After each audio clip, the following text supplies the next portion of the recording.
নীরবতাতে ঘুমবে প্রভু চাও যদি বিচার।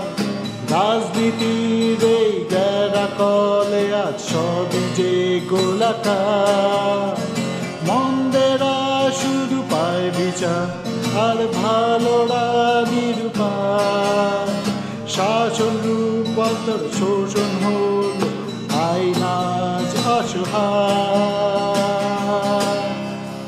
এই পৈশাচিক আধারে কবে হবে যে ভোর? প্রতিকারকে নিদ্রায় রেখে শ্মশান